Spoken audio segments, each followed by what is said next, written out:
বহু অভিযোগ আছে যে মুক্তিযোদ্ধা না হয়েও এখানে মুক্তিযোদ্ধা হিসাবে তারা তালিকাভুক্ত হয়েছে, গেজেটভুক্ত হয়েছে। তাদের তো বাতিল করবই এবং এটার জন্য প্রয়োজনীয় সাজার জন্য আমরা ব্যবস্থা করব। যারা অমুক্তিযোদ্ধা এইভাবে মুক্তিযোদ্ধা হয়ে এসছেন তারা যেন স্বেচ্ছায় এখান থেকে চলে যান। মুক্তিযোদ্ধাদের বয়সের ব্যাপারে এখানে মুক্তিযোদ্ধাদের মন্ত্রণালয় থেকে মুক্তিযোদ্ধাদের বয়সের একটা নির্ধারণ করা বিষয় ছিল।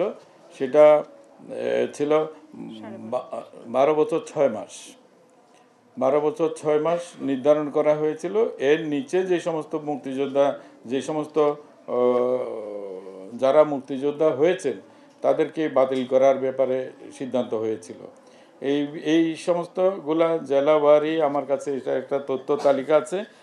এর সংখ্যা হচ্ছে 2111। এই নিরিখে আমরা একটা মামলার তালিকা আপনাদের দিয়েছি সেখানে এই বিষয়টা উল্লেখ আছে। এটা আপিলেট ডিভিশনে এই মামলাটা আছে।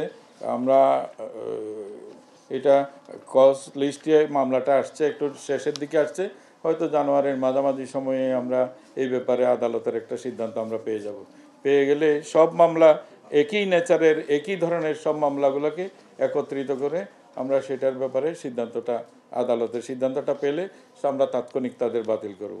আজকের এই সুবাদে আরেকটু বলতে চাই যে বহু অভিযোগ আছে যে মুক্তিযোদ্ধা না হয়েও এখানে মুক্তিযোদ্ধা হিসাবে তারা তালিকাভুক্ত হয়েছে, গেজেটভুক্ত হয়েছে এবং সুবিধাদি গ্রহণ করছে।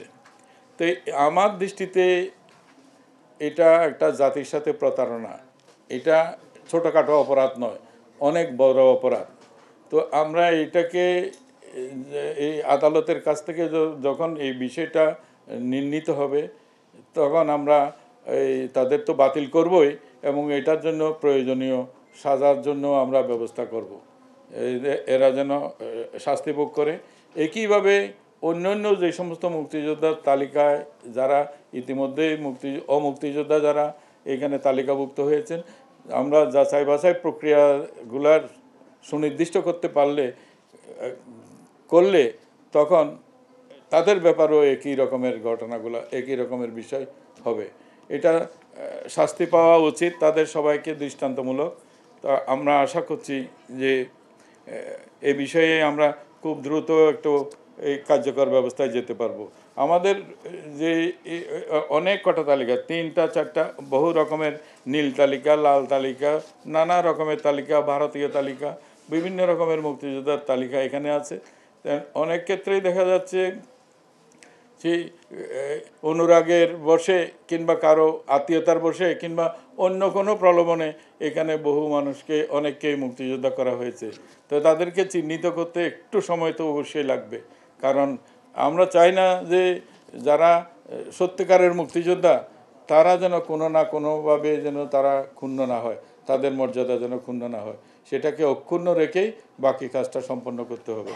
এটাই হচ্ছে আমাদের জন্য একটু দুরূহ কাজ। আমরা প্রচেষ্টা রাখছি, আশা করছি যে এই ক্ষেত্রেও সফলতা আসবে। আমরা একটা ইন্ডেমনিটিও হয়তো দেব যে যারা অমুক্তিযোদ্ধা এইভাবে মুক্তিযোদ্ধা হয়ে এসছেন তারা যেন স্বেচ্ছায় এখান থেকে চলে যান। সেই কারণে যদি যায় তাহলে হয়তো তারা সাধারণ ক্ষমাও পাইতে পারে। আর যদি সেটা না হয় তাহলে আমরা যেটা বলেছি যে এই যে প্রতারণার দায়ে আমরা তাদেরকে অভিযুক্ত করব।